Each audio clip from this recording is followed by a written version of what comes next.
Assalamualaikum warahmatullahi wabarakatuh. Selamat datang di kanal Siraman Ilmu. Hari ini kita akan membongkar rahasia dunia mikroskopis dalam materi sel dan mikroskop. Sebelum masuk lebih dalam, kira-kira apa sih bagian paling kecil yang menyusun tubuh tumbuhan, hewan, dan kita sebagai manusia? Jawabannya adalah sel. Sel adalah unit struktural dan fungsional terkecil dari makhluk hidup. Ada makhluk hidup yang cuma butuh satu sel buat hidup. Namanya uniseluler, kayak bakteri. Tapi makhluk hidup yang besar kayak kita, hewan, dan tumbuhan tersusun dari banyak sel alias multiseluler. Walaupun kecil, sel-sel inilah yang bekerja keras supaya kita bisa bernafas, tumbuh, dan berkembang biak. Dalam sudut pandang Islam, keteraturan sel ini adalah bukti kebesaran Allah Azza wa Jalla yang menciptakan segala sesuatu secara detail. Di dalam Al-Quran, surat Al-Furqan ayat 2 disebutkan bahwa Allah menciptakan segala sesuatu, lalu menetapkan ukuran-ukurannya dengan rapi. Sel yang sekecil itu punya tugas dan ukuran yang sangat presisi. Gak ada yang acak-acakan. Gimana manusia bisa tahu kalau ada sel? Semua bermula di tahun 1665, waktu seorang ilmuwan bernama Robert Hooke mengamati irisan tipis gabus pohon pakai mikroskop primitifnya. Dia melihat ada kotak-kotak kosong kecil yang mirip kamar-kamar di asrama. Kamar kecil itu disebut selule dalam bahasa Latin, yang akhirnya kita kenal dengan nama sel. Dari penemuan awal itu, ilmuwan-ilmuwan setelahnya seperti Schleiden dan yang lainnya merumuskan teori sel. Ada 3 poin penting. Pertama, semua makhluk hidup wajib tersusun dari sel. Kedua, sel adalah unit dasar kehidupan.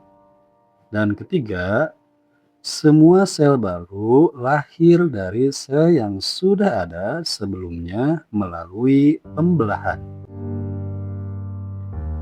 Nah, sel itu punya organ-organ kecil di dalamnya. Bagian pertamanya adalah membran sel atau pembungkus sel. Tugasnya penting sebagai satpam yang menyeleksi zat apa saja yang boleh keluar masuk sel, sekaligus melindungi bagian dalam sel agar tetap aman. Masuk ke bagian dalam, kita akan menemukan cairan kental seperti jeli yang namanya sitoplasma.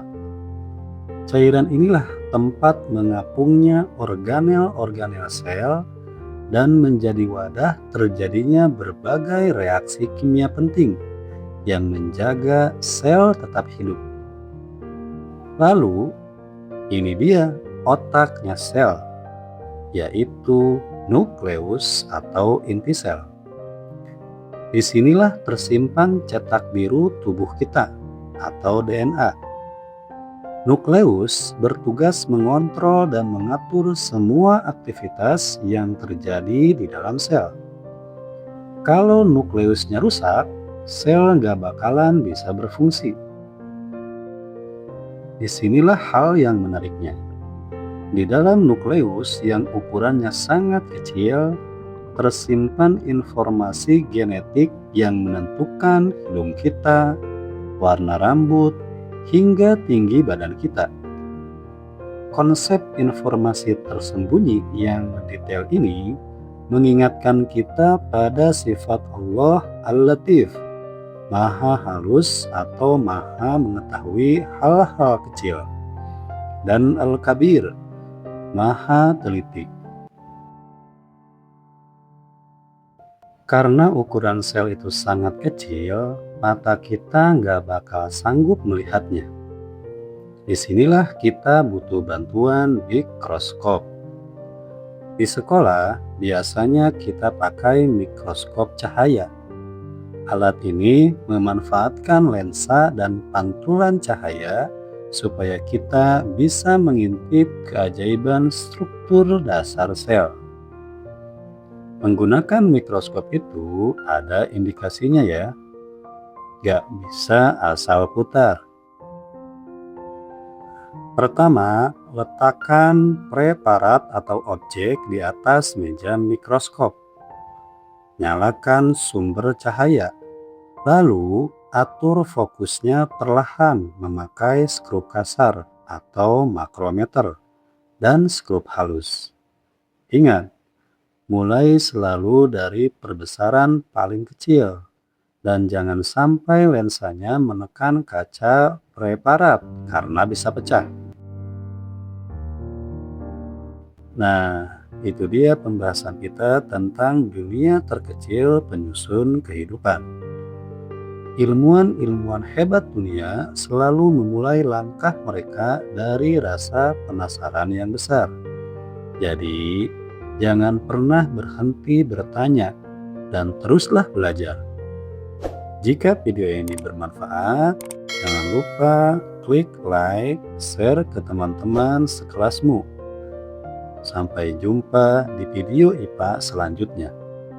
Subhanakallahumma wa bihamdik, asyhadu an la ilaha illa anta, astaghfiruka wa atubu ilaik. Wassalamualaikum warahmatullahi wabarakatuh.